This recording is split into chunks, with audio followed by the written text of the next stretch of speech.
well as focusing on perspectives from Southern Africa. So welcome everyone who's joining us. Please settle in and follow this interesting and intriguing chat. I will allow my other panelists to be able to mute themselves and introduce themselves. But one key thing we need to reflect on today is that when we are talking about women's rights online, what we're saying is that we would love to see an enabling environment where women have a space that is safe, a space that is secure, and a space in which they can tap into all the vast benefits to be able to get empowered to do greater things. And as we do so, and as we reflect, I'm just thinking about the protocol to the African Charter on Human and People's Rights, on the rights of women in Africa, and how this protocol has been ratified by most African states. And yet the gap that we are seeing is a gap in effective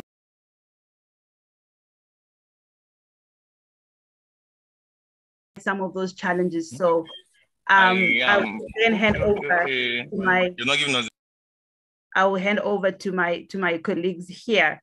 So over to you, Chikondi. I'll allow you to start and just give a brief introduction of yourself, where you calling in from, and the organization, as well as possibly how you're advancing digital rights. Thank you very much. Hi, everyone. My name is Chikondi Mandala. I'm from Malawi. I am a lawyer by training, and I do some work on violence against women with the Gender and Justice Unit. That's the capacity in which I'm here. I'm currently, we've done a lot of work on social justice initiatives and hosted a GBV clinic for quite some time at the Gender and Justice Unit. Thank you so much.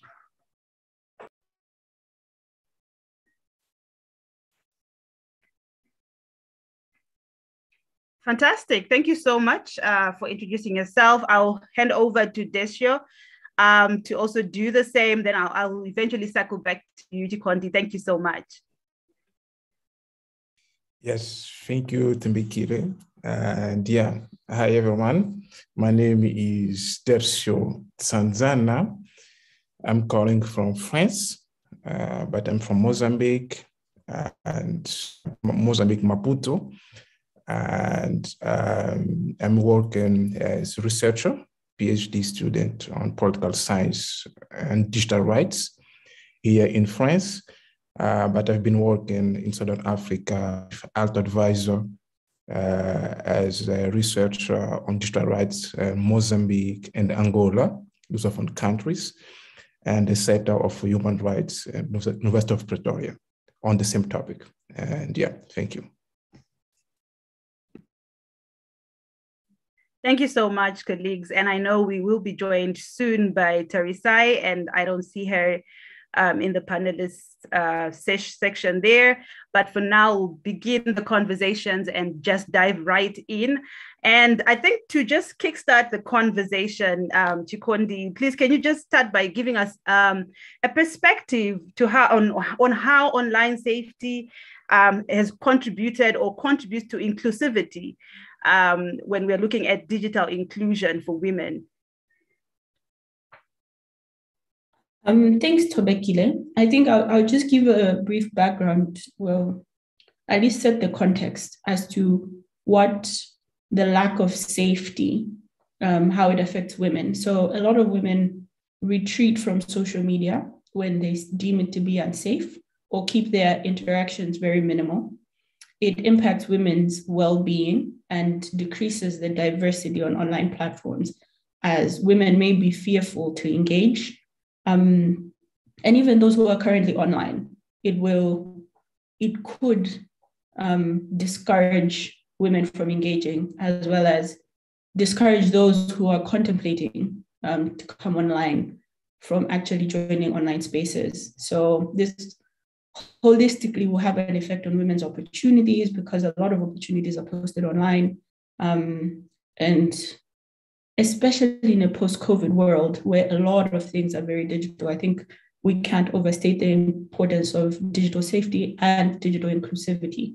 So inclusivity online is actually an aspect of inclusivity holistically, where women are excluded from this huge resource, and which is the online space, and therefore they're also excluded from all sorts of opportunities that come from there. They're excluded from engagement on politics, on social issues, and therefore we lose the woman's voice in very pertinent discussions that could be undertaken online. And I mean, if you look at the world today, even things that happen offline always end up online anyway. So having women be a part of online spaces where they can feel safe and safe enough to engage, safe enough even to give their unpopular opinions is extremely important for just all sorts of development, opportunities, participation on all levels. So I think briefly, that's what I would say about women's inclusivity online. Interesting. You mentioned very critical, aspects of, exclusion and its effect on women. And I know that you've done some research around women's rights online, and we are here on this platform, having been hosted by Namshua Digital. Unfortunately, one of our colleagues was not able to join because of network connectivity. But we did together, I think, do a research on online gender-based violence. And I'd just like for you to just kind of unpack some of the, the findings within your context that basically pointers at, the impacts of exclusion of women from digital platforms or exclusion of women from, engaging on the internet. I think one of the critical challenges that we found, at least in the Malawian context, which was where my research was based, was there's a multiplicity of platforms now. So things that were initiated on Facebook will find their way to WhatsApp groups, will find their way to Twitter, Telegram, etc. So I think that the major challenges are, one, the abuse itself that is aimed at individuals through their personal accounts. So where you'll be tagged, or there will be quite enough identifying information for people to make out who is being talked about. So this also includes direct messages on WhatsApp, Facebook, Instagram, where abuse is targeted at a particular individual. And then there's also abuse that can be found through other people's accounts. So where people are posting on their statuses, they're posting things on their personal Facebook accounts where talking about other people. So not a direct attack in that they will send the messages to you, but they will talk about you through their platforms. And oftentimes people that have very huge followings. So there's a lot of, in quotes, whistleblowers on Facebook, where they are there to basically just expose what's going on. And often it's things in the public sphere, but they can be private issues as well that are talked about. There's a lot of commentators on social issues, on political issues, on economic issues that can cause abuse. And then the cross-posting and the forwarding, the publishing, then spreads to so many other platforms where it then becomes like just an online onslaught from every single angle that you can think of. So those are kind of that's the context that we found in Malawi. I think another key finding in the research was that there are a lot of laws. So Malawi has the penal code that has been used to prosecute online gender-based violence. We have the Electronic Transactions in Cybersecurity Act.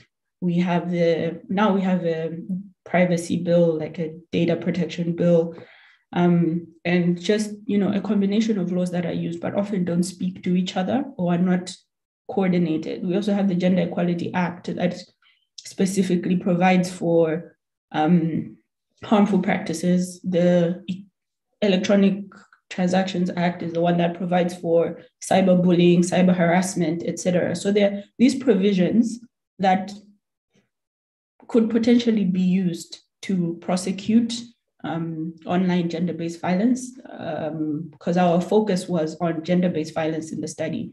So there are all these laws that could be that are uncoordinated. They don't really speak to each other, and oftentimes are not implemented as well as they should be. So it makes it very difficult. So I think one of the incidences that was cited in the study was there was a college student who was entertainment director and had put up posters in the school on I think something to do with an event, and her phone number was on there. And that phone number was included on a list of, it was titled Women Who Are Easy to Sleep With, basically. So now she was being attacked, and it was over 200 numbers were shared on a WhatsApp group that consisted predominantly of men. So these women were getting unsolicited pictures of male genitalia. They were getting requests for sex and being asked what their hourly rates were. When she took the matter to the police had told her that it needed to be a group action in order for it to have, for them to take it forward. So on her own, she couldn't do anything about it. And obviously 200 people cannot agree on one course of action, and some might not be willing to go through the route of criminal prosecution. So it ended up being very difficult to pursue the matter because of those hurdles. So despite the laws being there, the actual use of them can be a bit difficult, and especially where there are incidences like that, because that's the thing about online platforms, is that you can share a lot of information about a lot of people to a lot of people as well. So getting a concerted effort for recourse can be quite difficult. So that's just one example. One of the things we found in our research on, the digital exclusion and specifically the Malawi case. A few of the recommendations were some kind of coordination on the law. I think there was also a need to update the law to take into account current circumstances. So things like deep fakes, I think, were not anticipated in the laws. And I think, there's very direct attacks, like cyber harassment and cyberbullying are like very, very direct way. There's an identified person. But what happens when your intimate images are shared non-consensually, it might be a little bit difficult to take that forward legally. And especially where you did share them, you were in an intimate relationship with someone, you shared some pictures, and now they're publishing them. To some extent, others would argue that you consented to, you shared your pictures, but you only shared them to one person, and this person has published them. So the law needs to kind of take into account the evolving forms of harassment and bullying and abuse that could occur online. And I think just so those are some of the recommendations. And I think that the key takeaway was the need for coordination to government, the CSOs, as well as, the actual infrastructure, the law and policy that needs to, be improved, or at least to evolve well enough for it to cater for evolving online abuse that could occur. That was not very short, but I hope I answered the question. Yes, you did. And I actually am reflecting on some of the findings from the Zimbabwean context as well, especially when you were talking about, pieces of legislation that are not coordinated in such a way that we have adequate protection for women, so that women have, a safe space online. I think when some of these pieces of legislation were being enacted, there was no revision that there could be things that happen outside of, the realm that we're living in, the human realm, but we also, migrate to online platforms for our social lives. We go online to be able to interact with others, to find opportunities, and we want to be there as women, in a space where we are able not to be bullied, but we're able to be free to express ourselves without anything that comes out of that. And let me just highlight that I love case studies. And, you mentioned something as well that happened in Malawi and in Zimbabwe. I know a lady, she broke up with her boyfriend. And I think one evening, that was like over 2 years ago. And one evening, the boyfriend just sent her a message and said that if you're not taking me back, I'm going to post pictures of you. And lo and behold, the next morning, I think this lady was woken up. I think her phone was buzzing. Friends and colleagues were trying to check on her and ask her. And when she went on Facebook, she realized that her boyfriend had posted pictures of her, nude pictures of her and things like that. And also shared these on WhatsApp, apart from posting on Facebook. And for her, she tried all she could as well to reach out to the police, but this was not, there was no, response that was meaningful in addressing the situation. So as you can see, you find that this is just one of many, many women. And I think it echoes some of the, occurrences within Malawi as well. And I'm sure I'll also hear from Desio, but I know, having interacted with some other studies that there are things that are happening in Southern Africa, which are not just only peculiar to us here in Southern Africa, but as well in Africa in general. So I'm sure colleagues here who are joining us can be able to relate with some of these issues. And I hope we can be able to come up with key recommendations, even as we continue to have this conversation. So colleagues who are following, feel free to post any, recommendations in the chat as we are talking, or to, later on ask our panelists any questions. So yeah, this is the space within which we are operating within, and you do, conclude that well by making some key recommendations for coordinated legislation, and also touching on government and civil society sort of collaborating, I presume, in terms of trying to address this challenge. I'll come back to you, Chikondi, and thanks for laying that foundation for us.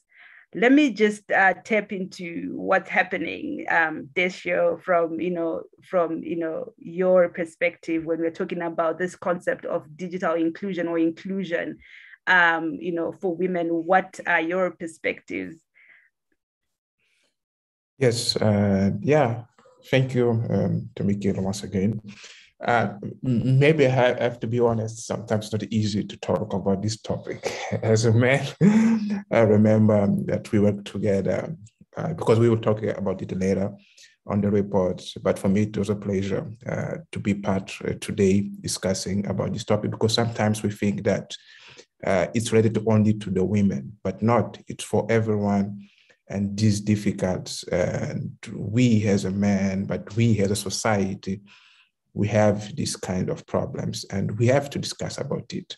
This is my first point, because sometimes we think about inclusion and we have this kind of perspective, thinking about minorities or about all groups, but we have to say that digital inclusion is a problem of all of society, but women, they are affected directly because of historical perspective. And we have to say that in our continent, but not only, even here in Europe, when we talk about inclusion, when we talk about politics, when we talk about how to access, for example, to have money, to have a financement, to do something, women, they are a minority group. And when we link it to the digital rights, we will find women as a group with difficulties. For example, we have to mention SDG number 5, when we talk about the goal number 5, when we say that we have to achieve gender equality and empower all women and girls, but they need to use ICT because we think that it can enable women not only to empower, but also to say what they think about society, and it can give them power only to relate what they live every day in our continent. So I think that, yes, it's important to talk about women as a social group, but this problem, it affects all of us as a society, as my first point of discussion. I like what you mentioned, and I think when we're looking at digital inclusion, we have to look at it as a gendered concept, a gendered issue, a gendered problem, and be able to draw the lines and say, okay, what can be done for each and every group without lumping up everybody in one bracket. And when we're having this conversation as well on online gender-based violence, we know and appreciate that everyone know, well, both males and females, they do face cyberbullying online. But I think one of the critical findings of our study that we did together, I'm sure colleagues are wondering, where is the study? But let me assure you that the study will be online soon. It's a study that, Namshue Digital will be able to unveil in the upcoming few weeks or months, I'm sure in the near few weeks or so. So yeah. Please just continue to bear with us, but we cannot avoid just interrogating some of the findings of those studies, because basically that's what informs this conversation. Like I mentioned, I think one of the underlying issues was that, women bear the brunt the most of online gender-based violence, which is why I was just emphasizing the gendered nature of this conversation. So I would like for you to then draw from your own findings, Desio, in terms of, the context and the country that you were reporting on, to just figure out some of the challenges. Yes, and I think that I will divide my explanation in 4 points. Maybe some points it is related to what said Shikonde, but the first point, because I worked on Mozambique and Angola, Lusophone countries, and as a country which we speak Portuguese. The first point, it's about what do we mean about online gender-based violence, because sometimes it's not easy to define, it's not easy to understand what are we talking about. And this is my first challenge as a researcher when I looked at information about these two countries. We don't have a definition. We don't discuss about it in our countries. And sometimes it's not only about politicians, but we as a society, we don't know about it. And sometimes we make confusion when we talk about what does it mean offline, what does it mean online. And this is my first point as a challenge when I did this research. The second point, it's about what media understand about it, what journalists understand about gender-based violence, and what they report as offline, as online violence.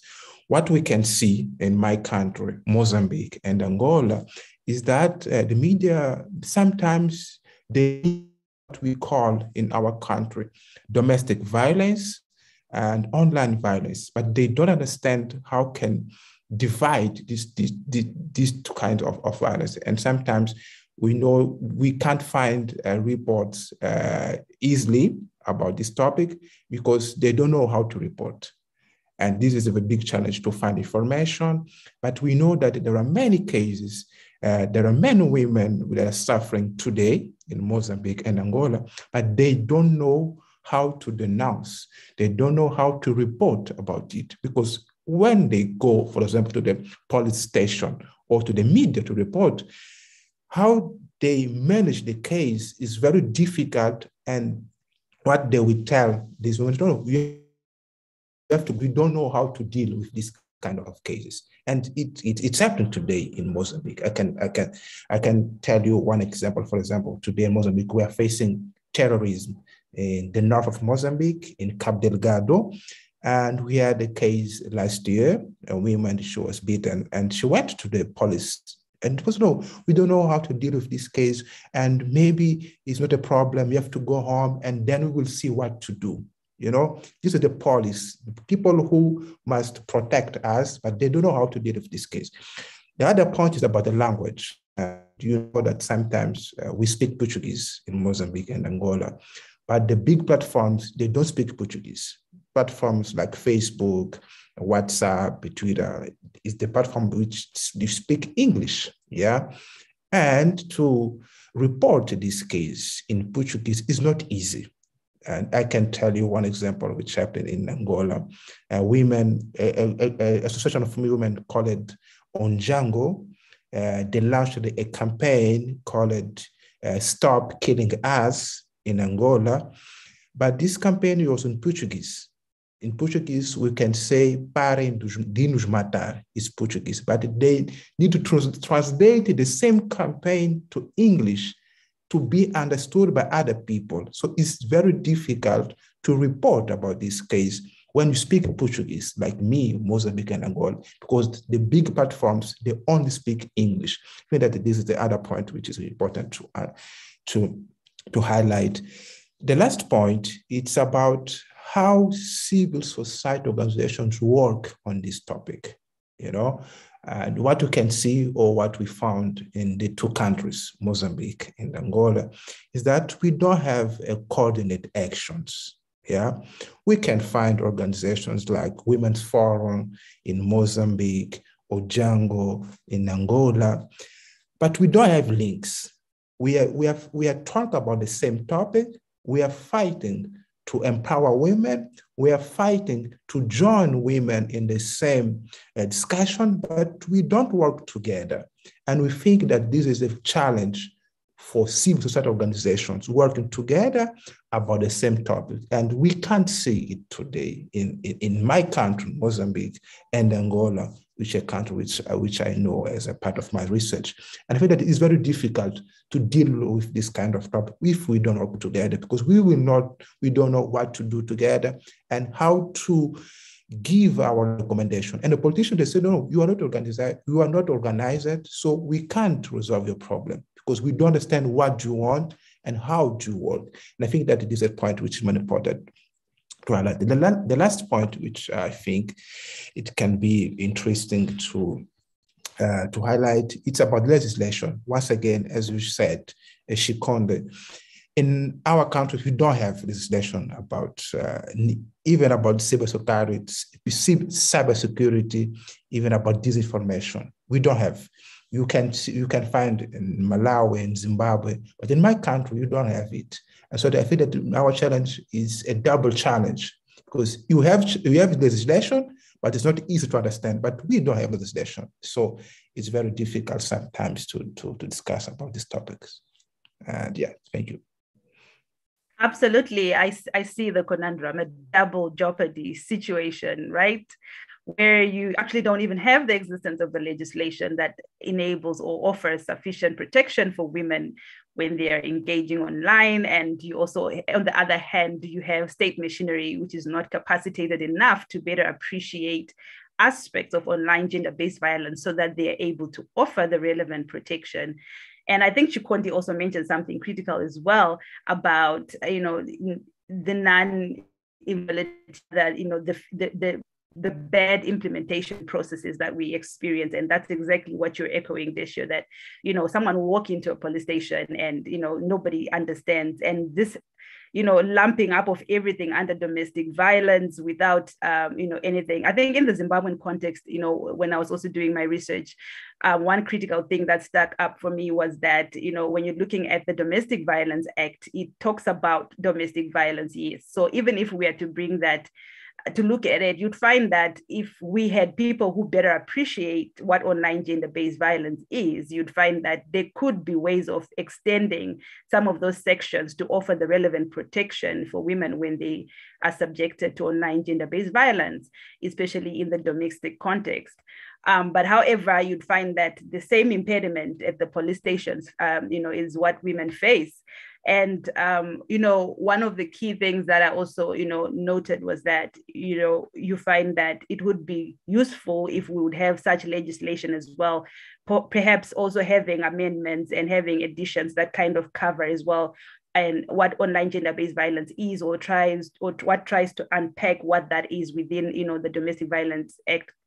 But we also have now a Data Protection Act, which has also made strides to ensure that it addresses aspects of cyberbullying and makes the relevant amendments to certain acts in Zimbabwe. But, you find that this is a new legislation. We're still yet to, assess to what extent, this new act will be able to offer sufficient protection for women.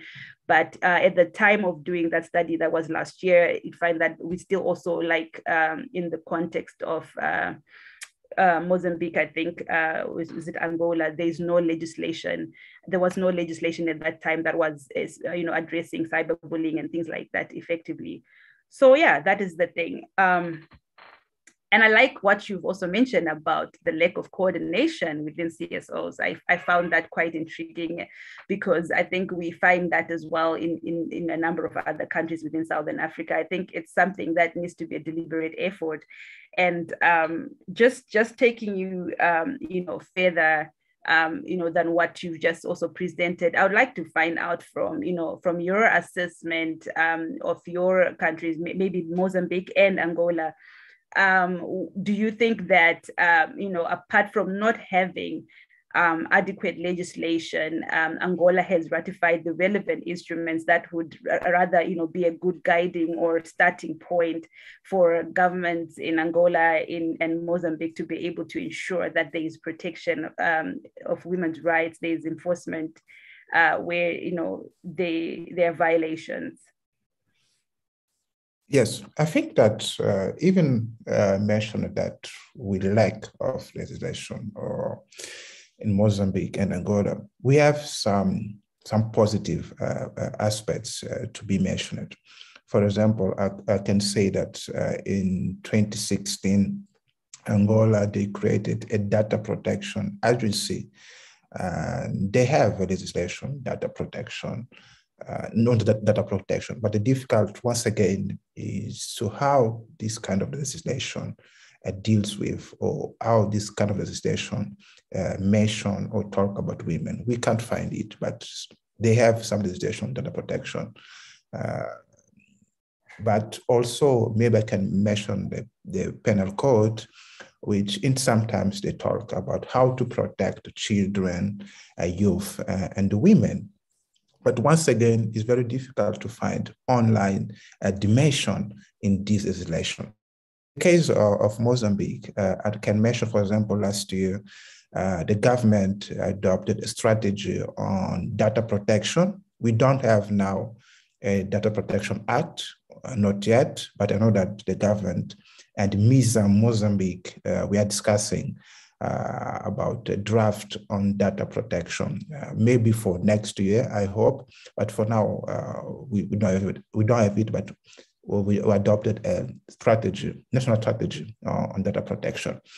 So I think that the question here is not only to create legislation, is not to create other laws or other strategy, but it's to understand what's happening and sometimes to be open to discuss with civil society organizations. But what we can see today in this country, in my point of view, even if the government creates legislation, it will not end the problem, It will not end the problem because we as a society, we didn't discuss this legislation. We don't know what the government wants to do with this legislation. And sometimes what we saw in our countries, I can speak about Mozambique, it's some kind of copy and paste.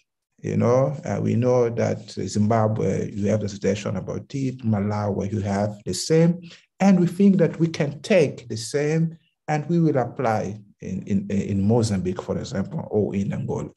We think that we can't do things like that. We have to open the debate and we have to understand what we want as a society, as a researcher, as an activist, not only to apply legislation because we need to adopt, because the African Union said that we need to have legislation on gender, because UN said that we need legislation on women. I don't know.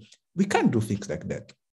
We need to discuss internally what we need, and then how can I say the niche? Maybe we have to domesticate our legislation in our countries, because the problem, once again, is not the lack of legislation, in my point of view, but it's also how do we understand these laws? How do we understand these strategies in our societies? Yeah. Yeah. They say where there's a will, there's a way, or where there's a way, there's a will. The way there's a will, there is a way, right? So you find that when our governments do not have the willpower, there is no way forward effectively. So what we want is a government to be able to have the willpower to want to advance women's rights online as well, and not just be ratifying instruments and failing to adopt this. And which takes me to something around, the challenge that we're having in Africa, where we have, of course, the ratification by few of certain, key instruments, and the non-ratification, of a major, protocol, a major instrument like the Maputo Protocol. No, sorry, not the Maputo Protocol, but the convention, the Malabo Convention, which really is focused on, on cybersecurity and things like that.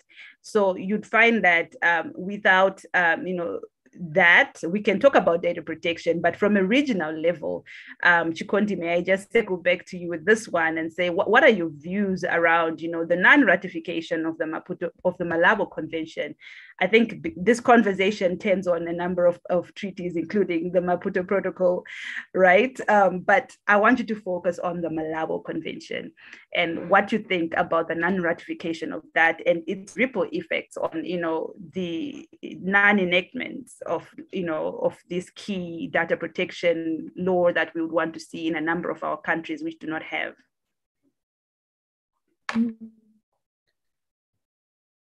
That's a good question and a difficult question to answer. I think, I think there are two things. When there's non-ratification, it shows some kind of maybe complacency on the part of our governments or a lack of willingness, right, to be bound by the terms of the convention. So that says one thing, and then it becomes endemic. If a lot of the region hasn't, then there's some opposition to it, and it's something that you can opt out of. So they have well within their rights to not ratify, right?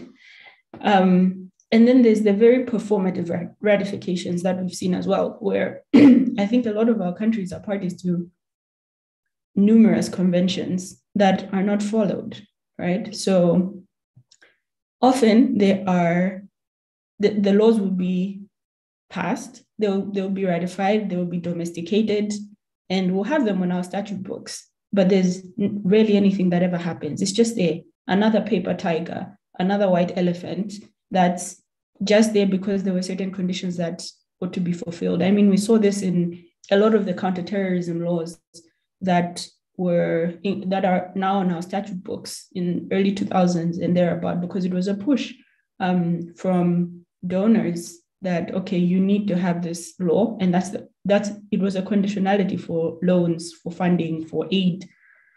So there's also that where the ratification will be done, laws will be domesticated without any real intention to give effect to the laws, and that's where we get the knock-on effects of having laws that cannot actually be used, or there's no willpower, there's very little funding, there's no resources that are apportioned to making the law actually take effect. So it's a tricky one in that sense that, non-ratification sends a big message as to maybe, oh no, we don't want to comply to this, we don't agree with it, so we won't sign on to it, and that's fine.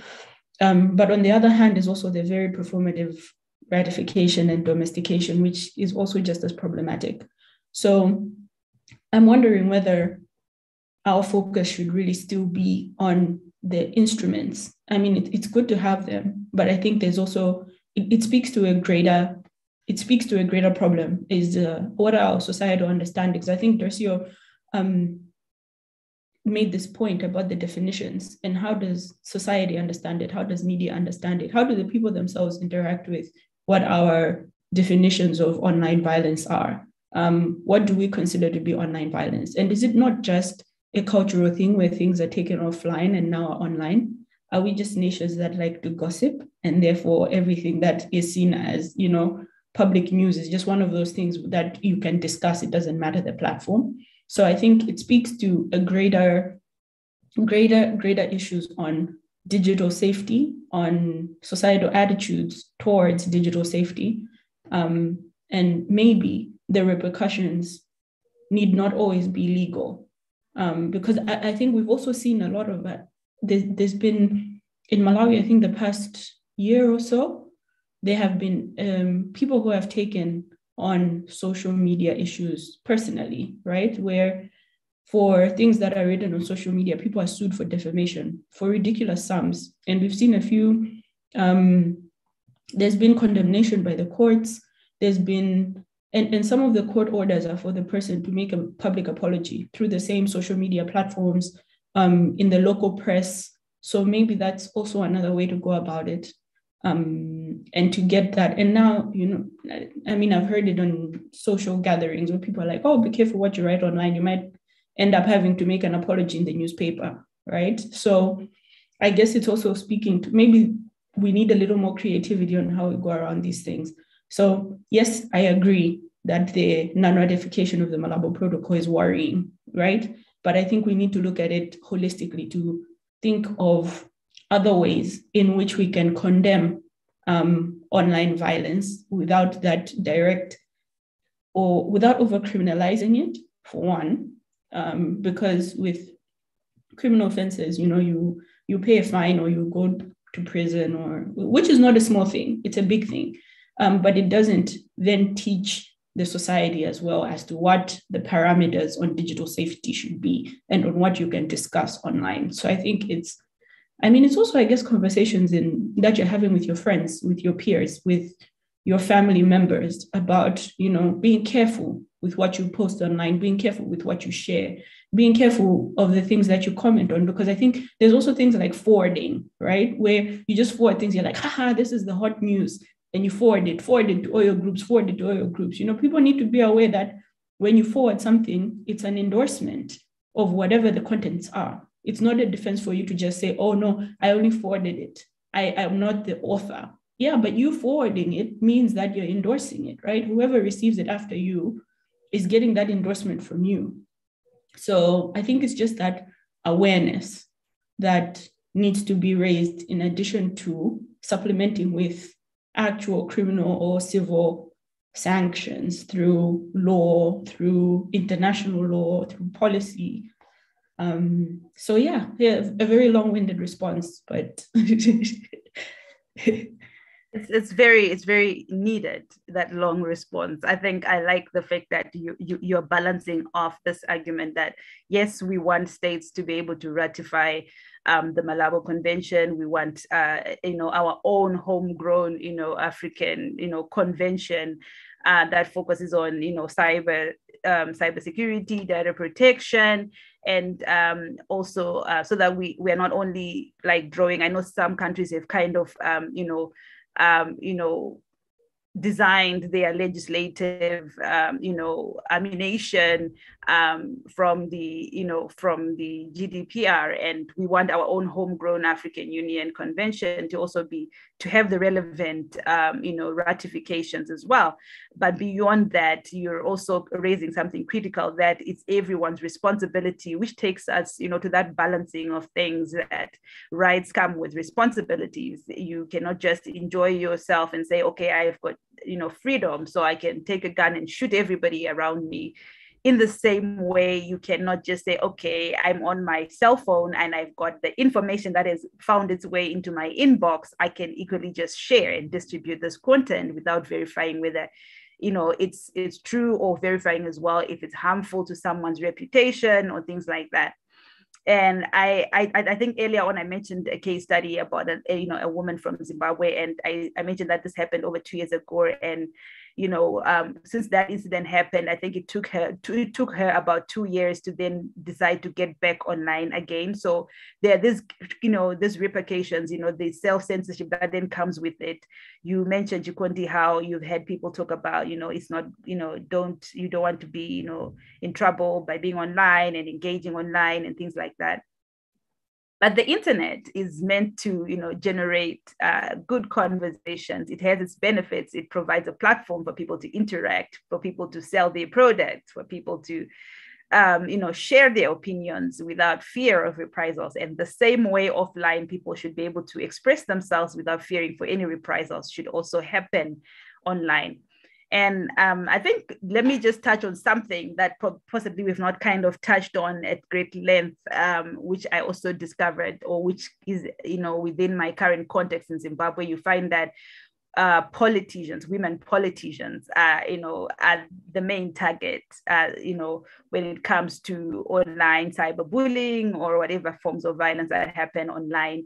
And you find that the space, if I can dare think about being a politician today, I start thinking, how safe am I going to be offline, but not just offline, online as well, because we have female politicians being charged for tweets that they make online and things like that. And you find that the space is so prohibitive. And I would like to hear from you, Desho, if from your own, assessment of the situation, the state of, things within Mozambique or Angola, what have you come across, as striking when we're looking at who are the main targets, who are the main victims when we're looking at women? Just to break down that term women and say, okay, apart from this being a gendered aspect, are there any specific women who are bearing the brunt more than others? Yeah, I think that it's a great question. And I will maybe try to talk about my country, Mozambique, and I will link the discussion with what is happening today.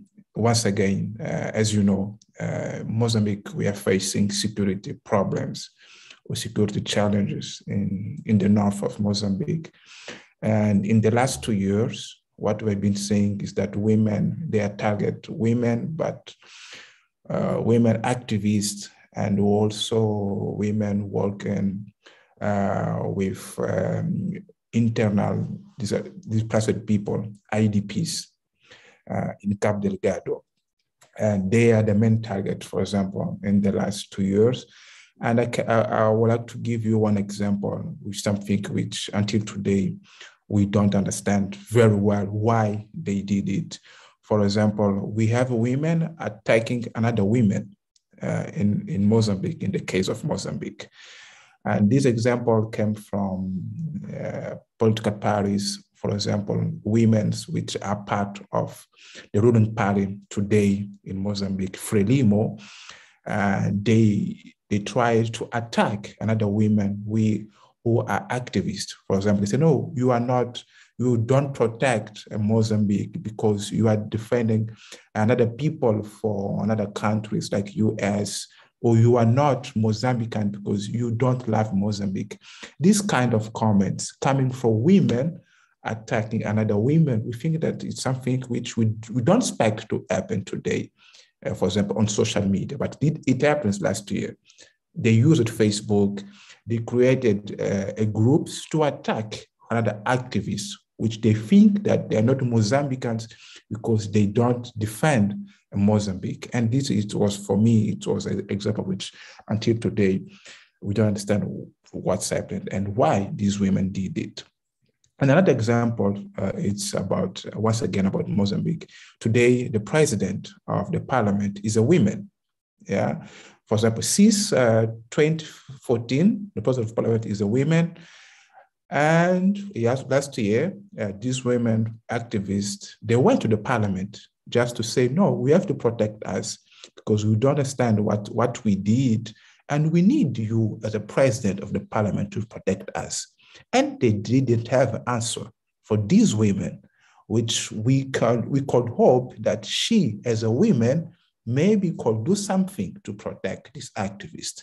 And until today, we don't have an answer about this case. Another target for now about Angola, it's about minority groups, LGBT. For example, last year, Angola, they adopted a legislation to decriminalize LGBTI in Angola. But until today, they face problems, for example, to identify themselves in public space and to talk freely about what they feel, what they think, for example. And we still have problems to share our ideas, I say, women to share their ideas about what they think about society. And this is very difficult in our society today. So I think that the main point here is not only to say, for example, once again, that we have to focus on minority groups. This is not my point of view, but we have to say that activists and LGBTI today are the main targets in Mozambique because of the conflict, and Angola because of the historical but also societal perspective which Angola they are facing today. And the last point which I would like to highlight here regarding to Angola is that the next August, Angola will hold elections, and we will see what will happen, for example, regarding to digital rights, protect women, because we know that during elections, women sometimes they're facing many difficulties to engage, and using social media, sometimes they can be attacked about what they think about politics, and sometimes not about only about violence in our and families, but also violence, political violence. It can happen, and also it can how can I say, it can target women in the case of Angola. So we have to pay attention to see what will happen. I know that this is not our main topic today, but let's think also about it maybe for the next discussions. Thank you so much for giving us that context and highlighting, what women face as well during election times and politics. And hopefully there won't be a lot of that online gender-based violence as we draw closer to the elections in August in Angola. So Chikondi, I don't know if you would want to also weigh in on this conversation and just add in your voice in terms of, who, when we're looking at women bearing the brunt of online gender-based violence, any specific women sticking out for you from the context in Malawi? I think I would echo everything that Dershio has said. It's politicians that are targeted the most, and I think it's because they're mainly in the public realm. So a lot of public figures will be attacked quite often online, and it always seems like the attacks on women are a bit more brutal than those against men. It seems like the threshold for women is a lot lower. They easily offend and are not as easily forgiven as men. And I think something that we've seen more and more in Malawi as well is judicial officers. One of the public apologies I was talking about was done where a female judicial officer was accused of receiving a bribe, and she sued the person who came before her court because it was spread on some WhatsApp groups, etc. And they had to issue the public apology. They posted it on their Facebook, on their WhatsApp, in the newspapers. So there's that as well, where the attacks seem to be quite gendered. So I think as soon as you, and it seems like once you put yourself out there in terms of online, then it makes you more and more of a target. So it's a bit tricky. I think even in elections, we've seen it a lot where women are often targeted and spoken about very, very brutally online. So, I mean, I don't have much to add. I was just giving you a bit of the country context. But it is difficult and it does push women away. And I think one of the easiest or the most common attacks against women are often centered around their sexual history, which is a very gendered thing. There were always, most times it was, why is this woman so outspoken? It must be because she or there's some connection to how they treat their husband. There's some connection to their sexual history, and that is extremely gendered, where for men it doesn't often come up. So if a woman is outspoken, or the correlation will always be, oh, is that how she talks to her husband? And it's like, what is the connection? For men, when they speak as loud as they can, no one will say, is that how he speaks to his wife? Rarely. But for women, it seems to be the thing that comes up. Oh, is that how she behaves at home? And it's like, yeah. So there are some gendered aspects, very gendered aspects to their attacks as well, in that sense. Thanks. Thank you. Thank you for highlighting that and those gendered aspects, which seem to be rooted in patriarchy and things like that. And what should you say as a woman online? What shouldn't you? You air an opinion, a very good and sound, educated opinion. And the question is, oh, why does she have a husband at home? Blah, blah, blah, and name calling online and things like that. When, hey, we are just women, being women, we want to engage online on social media. We want to enjoy the vast benefits of the internet, like I said, like anybody else. So I think definitely there is an issue there, a big challenge there. And I've noted that as well within the Zimbabwean context, that you'd find that women who are prominent on social media, the famous women who are, who look beautiful and love to, to put on good clothes and look great and, have profiles, really serious profiles online. Those are the ones that are targeted. And if you're looking good like a woman, it's like, why are you looking good? And things like that. But women want a safe space. So it's not just as well within our Zimbabwean context, the politicians, but we find that even, the prominent women that we find, social media influencers who are female, even women journalists as well, tend to bear the brunt the most as well. There's no safe space for women journalists. So yeah, I think I will circle back and say then we've had this conversation, robust conversation. We've interrogated what things look like in Malawi, Mozambique, Angola, a bit of Zimbabwe as well. The question is, what next for women? What is the best environment that we would want to see if we were to paint a picture?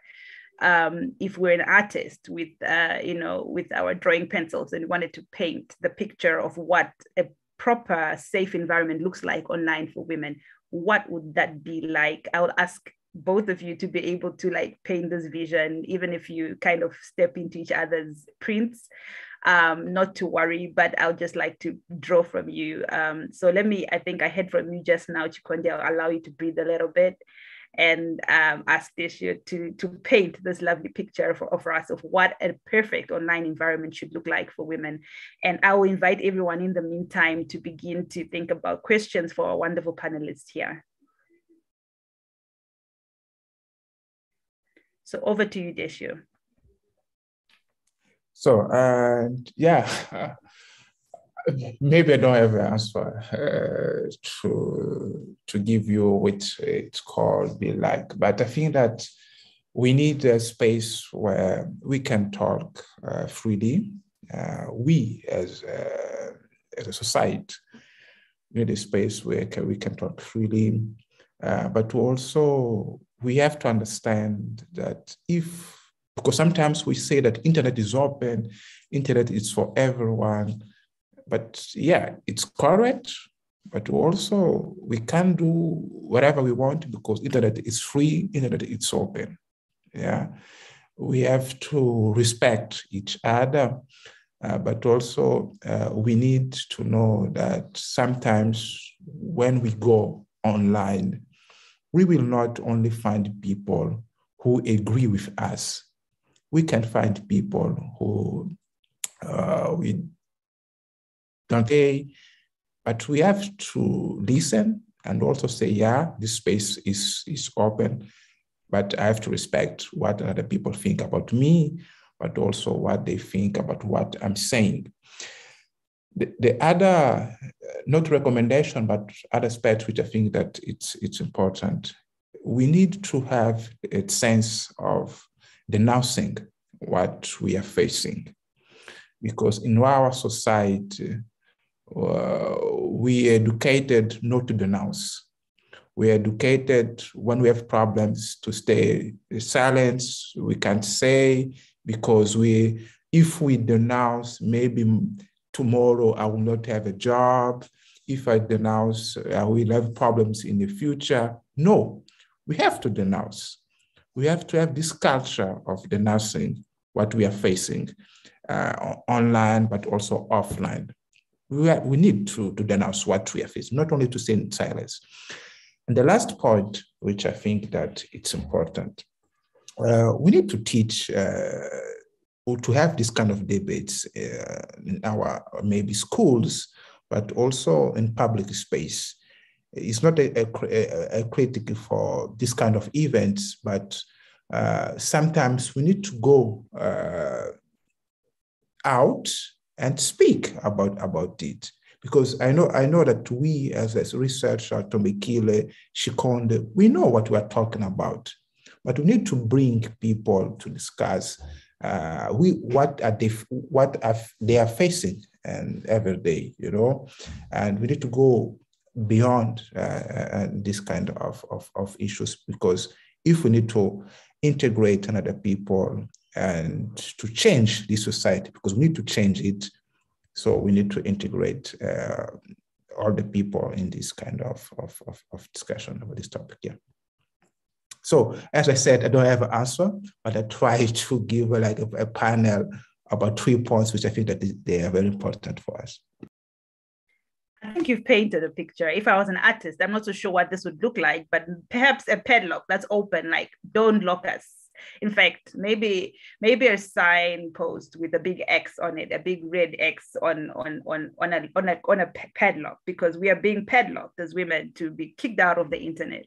So you've painted a great picture, and I like what you've mentioned, that what we need is that space, which is free and open, and free and open internet, basically a place for us as women to be able to engage freely without fearing for our lives. And you also mentioned something else that we need to do, even I think in the space as civil society actors.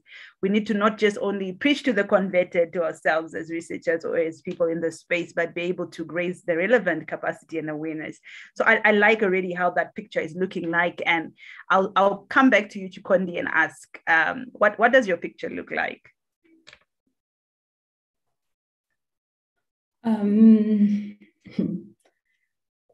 It's a difficult one as well. I will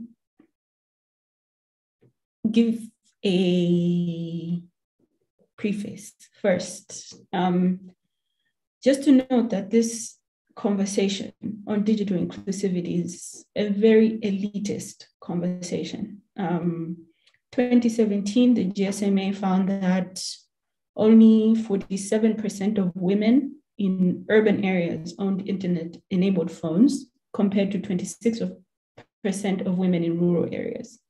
And in contrast, 59% in urban areas of men owned internet-enabled phones, while 38% in rural areas. So you can see there's a huge disparity between men and women. There's also a huge disparity between urban and rural. So we are talking about mainly urban women when we are talking about how to make digital spaces inclusive. Only 26% of rural women who own an internet-enabled phone. And even smartphones, only 10% of the population in Malawi have smartphones. So again, we are talking to a very elite group of people who have access to smartphones, who have access to internet-enabled phones, period, and even more so who access these digital platforms. So it's a very elitist space. And I'm just going to draw on the previous panel, spoke a lot about digital inclusion for the rural population. So when we are speaking of what Dershio had said about spreading awareness on digital safety, it will also include not only digital safety, but maybe even just use in the rural areas. So that's one. I guess the picture is to make digital access a reality, right? For all, regardless of whether you're male or female, regardless of whether you're based in the urban or the rural areas. I think internet access is important. I mean, there's an argument that it's a fundamental human right. So the first brushstroke would be access, yeah, quite extended access. And, safety to engage, where frameworks, legal, policy, societal attitudes as well, foster discussions on digital safety, where inclusivity should not mean that you can attack other people and that it becomes a cultural thing to be respectful online. And I think that's the best way that we can get really good change. So as we are going out to spread the awareness, to, lifting the banner of digital inclusion, it should also include in it innately discussions on safety, respect online, being able to accommodate other people's opinions, being able to verify the information that you receive online. So I think it's important to also equip people with the tools on things like verification of the sources of information, on the veracity of the information that you receive, and, at least allow, have conversations about doing a double take before you share anything or before you comment, before you post. So in addition to Dersio's picture, that would be my little color that I would add there. I love the color. It's got serious gray tones, and I like the color there because you've brought out like critical things like we need to have respect online. You've also talked about verifying information that before we share and things like that. You've also mentioned something that also Dersio echoed about being tolerant to diverse opinions. It's not only you who has a right to speak, but everybody else speaks. So in that whole cocktail of people speaking, you find that you are bound to hear something you don't like, or that you don't agree with, or that makes you uncomfortable and unsettled, but we need to remain respectful.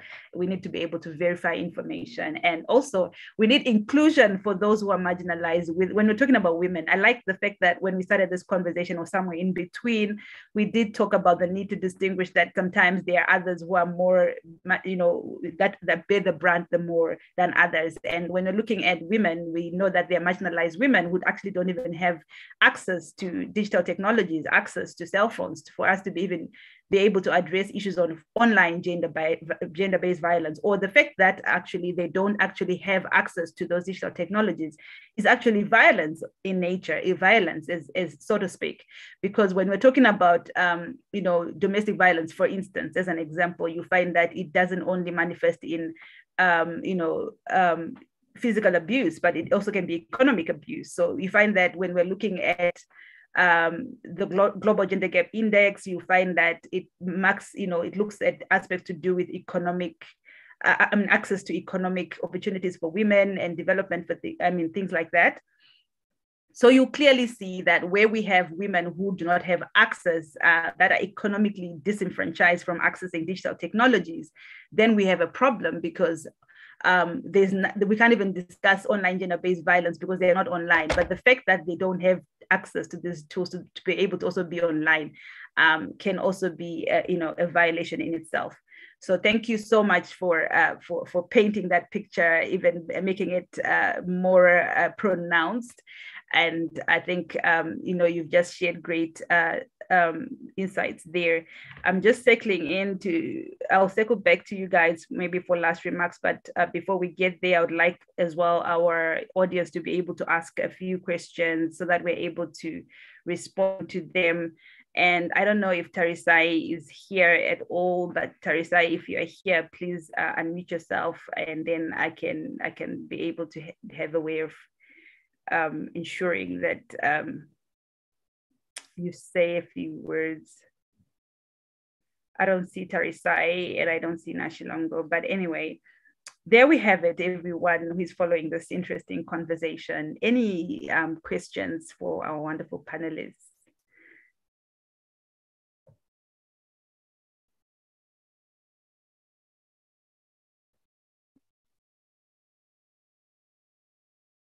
Feel free to post in the chat in case I've missed any. I know that my colleagues as well might be in the back end looking out for any questions.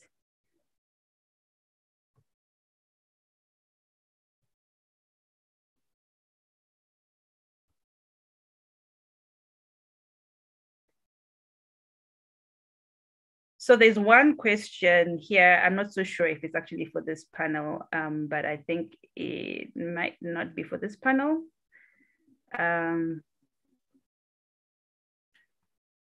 Right, but the question, I'll piggyback from that particular question because it's a question in the Q&A which was asked in the earlier panel, I think, which was just saying, my question is how to get more women participation in politics, advocacy, and accountability. How do we get more women to do that? And I think in the context of online gender-based violence, we can be able to kind of also piggyback off that question and respond to it. I don't know who would like to respond to that. And I'll ask another question as well, which is, going forward, what do we think should happen, I think, in terms of reforming the security sector, the police, with regards to how they handle cases of online gender-based violence. So I don't know, whoever wants to go first. Maybe I see both of you are looking ready. Yes. Who wants to go first? Yes, right. I think that I can. And what we can do, or what we can change, not this picture, but also maybe this reality. I think that we don't have only one solution about it, or there's not a miracle solution. But it's important to educate people, not like a formal education. I'm not talking about schooling, but I'm talking about how to deal with this new reality. Because I feel in my country, in Angola also, that we still don't understand sometimes that the online space, it's linked with offline, and every time we try to divide these two spaces. And for me, I think that it's impossible. We have to stop thinking about online space as another place or another space. No, it's not. I think that online space is it's like the same space, but using another tools, and this is the first point. And the second point, we have to tell people that, yes, you have the right to denounce, once again, denouncing, and you have the right to defend your rights. You have the right to ask, and you have the right to say no, because people think that sometimes, no, it's for politicians, it's not for me, and I know I can't ask, and it's not my right. No, it's your right. And we have to ask, we have to, because politicians, they are there to do something for us. Yeah, we elected them, and we can't leave them like, no, you can do whatever you want. No, you are there to respond what I'm asking. You are there to respond what I want you to do, So first, we have to start thinking about online and offline as two spaces. Of course, we think that it's the same space. Second, we need this culture of asking, denouncing, and also if we have to do, we have to say it's okay, you are not able to do, so we need to change. I like that. We need to educate that this is the same space, just using different tools. We are online, but same space, same respect, same ways of verifying things, same ways of being inclusive. I like that. And Chikonti, I don't know if you can also jump right in and take a pick from the questions that I just put out there. I was just going to say, I think women are participating. There's a lot of mobilization that is done online in terms of even just like WhatsApp forums, where, I know that in Malawi, there's a group of women human rights defenders where when something comes up there, they do come together and will offer, there'll be someone who offers legal support, there'll be recommendations on psychosocial support.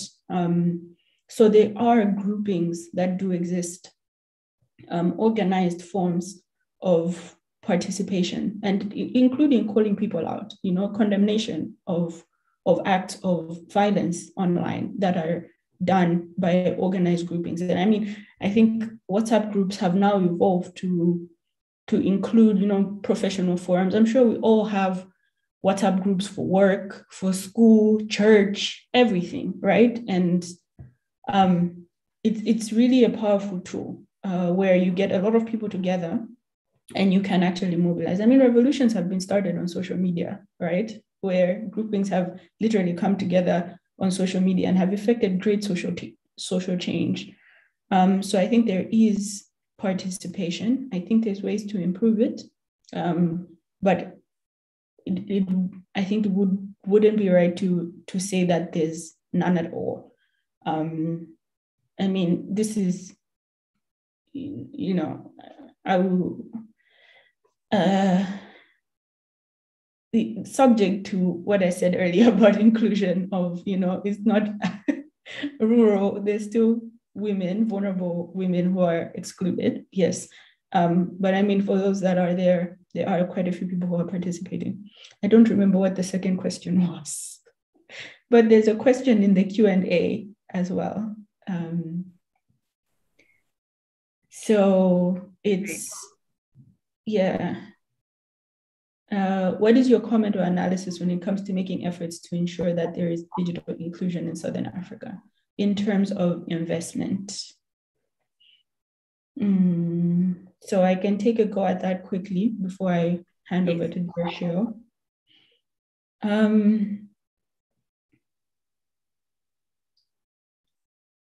I think, there's the issue of access. So one is within a country. And then if we go regional in terms of making those regional connections, so I know like the African Continental Free Trade Agreement is now in force, and, freedom of movement, we're trying to lessen border times, trying to foster trade and investment in the region, the continent. So there is need for digital inclusion because we're talking about maybe at some point having a continental passport. There was need for automation of border processes, of import-export processes, and some kind of coordination so that they're not different. So I know one of the big issues is trade barriers and the reduction of trade barriers for regional trade, and that's specifically just for trade. So I think a more uniform system would, digital inclusion is the best way to have uniformity in systems so that it's easier across the continent. You have one platform that everybody uses and everybody can access to know what the processes are. And that way, it's also uniform across the countries, that every border you experience the same thing. So I think the efforts are there for regional integration in that sense, but without the necessary infrastructure in telecommunications, accessible internet services, especially financially. I think we've all seen the hashtag data must fall, where internet services are very, very costly in Africa. So there's need for those prices to come down as well. More access to smartphones, more access to digital devices. And I think that's when digital inclusion would become a reality. So maybe just setting out the framework and the infrastructure for digital inclusivity is also very important, as well as piggybacking off already existing networks like the trade and the free trade agreement would also be a great way to improve that. And I mean, we also have regional groupings that we have like SADC that can help with this cohesion. So I'll hand over to Dershio and hear your thoughts on investment in digital inclusion. I've taken over your job, Thobekile. Thank you. I'm comfortable saying go for it. Yeah, over to you, Dershio. No, but I think that I have nothing to say or to add. And yeah, you think that you said amazing things, Shikonde.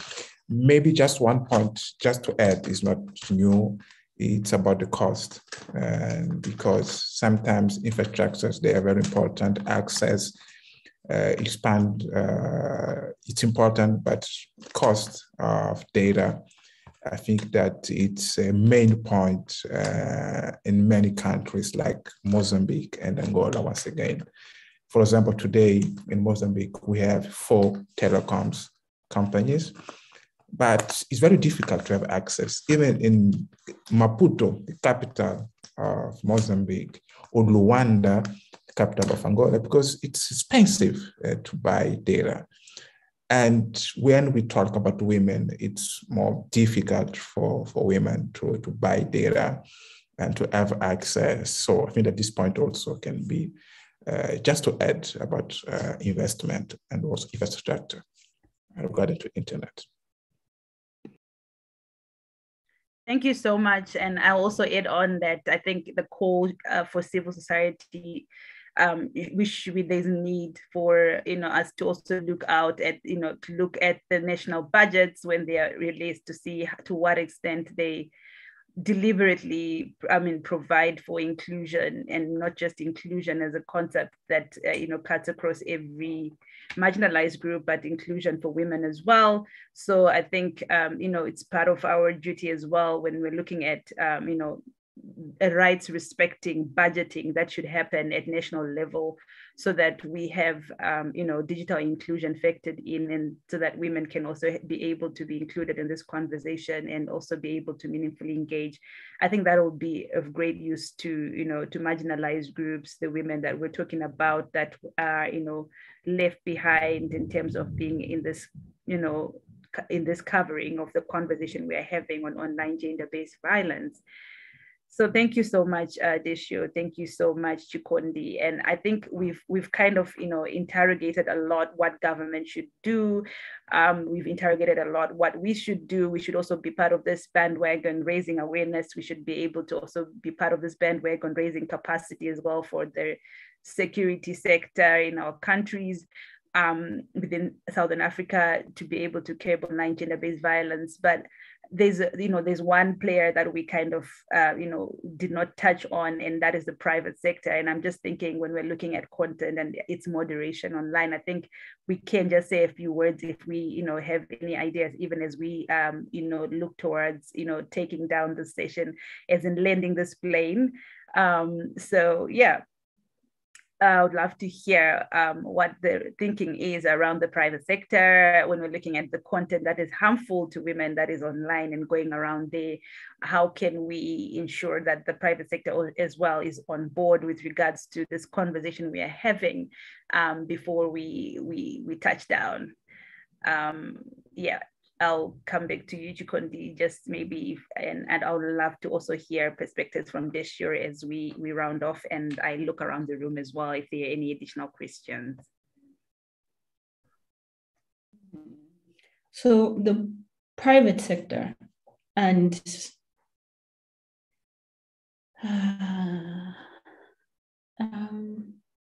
I think in terms of addressing, I think the private sector is actually a very fundamental part of this. One, because of their for-profit initiative, we've seen a lot of boycotts that have happened, of, a lot of boycotts where a private entity has, everyone says, oh no, don't go to this store, don't use the service provider anymore. So social media is very powerful in terms of strengthening their market base, as well as promoting products. So I think it is very beneficial for the private sector to engage and ensure safety online. One of the very interesting things that has happened in terms of the Electronic Transactions Act in Malawi is that a lot of banks have used it to prosecute individuals who have spread misinformation about things. So, even just scams, right? Where someone will put up a scam, or this bank is offering this offer, the bank would actually sue them or initiate a criminal prosecution of that person because of that misinformation. So, it works because they have the capacity to do it. They have the money, they've got the lawyers to take it on and take it that far, as opposed to private individuals.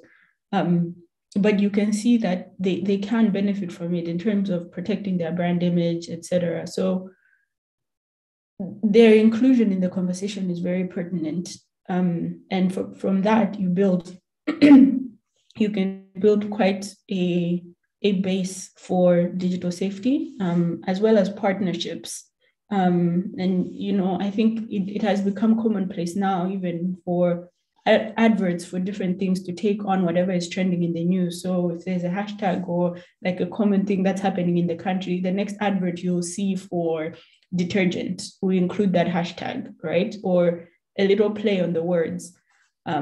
So I think that would be my comment, is that there would be the private sector, especially, they are good partners.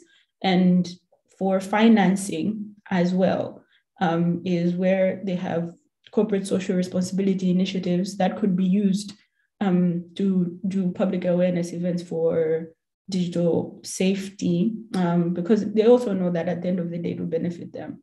So they would be good partners in that sense. And also for their own reasons, I think it will protect their brand, it will improve their brands, and also promote their products. So it would be very necessary to include them and to partner with them. Thank you so much for raising that critical aspect of the great partnership that we need to have as well with the private sector. They are a key stakeholder in this conversation. And I think we also had a question in the Q&A on investment, and I think they can also come on board in terms of issues that we need to resolve, the issues to do with broadband access and things like that. And also, this year, I don't know if you have some also last remarks around this. Yes, maybe it's one point. It has said Shikonde. They are good partners. We have to work with them. It's clear that we need them. But maybe also we can say that they need not only to think about profits. Social media, internet, it's not only about profit. It's also about human being. It's also about friendship. And we as a human, we are there also to create relationships. And we can't pay it. And they must think beyond profits. I think that is most important to say. But they're important. It's clear. Thank you very much this year, and definitely it's not in fact they should be guided by human rights standards and principles, human rights due diligence principles, in order to make sure that whatever happens in a good way, and the space that people operate within, if it's online, it's a safe space. So there we have it, everybody who has been following this conversation. We've had a good chat around the situation of gender-based violence, and not just GBV, but online gender-based violence in Malawi, Zimbabwe, Mozambique, and Angola. And I hope you enjoyed this session. And I think the call really is for everyone to be on the lookout in terms of what happens online, and everyone to be respectful, to verify things. And what we are saying is that we want a safe space for women to be able to engage meaningfully online without fear of any cyberbullying or fear of any other forms of online gender-based violence. So thank you so much for joining us. And Chikondi, it's been great having you. And Deshe, it's been also great having you. Please enjoy the rest of the conversations. And to everyone who's following Drift 2022, the tagline is #Drift 2022. And continue to follow. I think we've got 2 conversations coming up next. I think we've got Ira that is going to be joining us in about 30 minutes or so. So that's a session not to be missed. I will invite everyone to stay on, and let's continue to engage and to see how we can shape a digitally inclusive and rights respecting Africa. So thank you from us, panelists, for this session hosted by Namshiwa Digital. Thank you so much, and see you in other sessions. Thank you. Obrigado. Bye. Obrigado. Thank you. I hope that makes sense.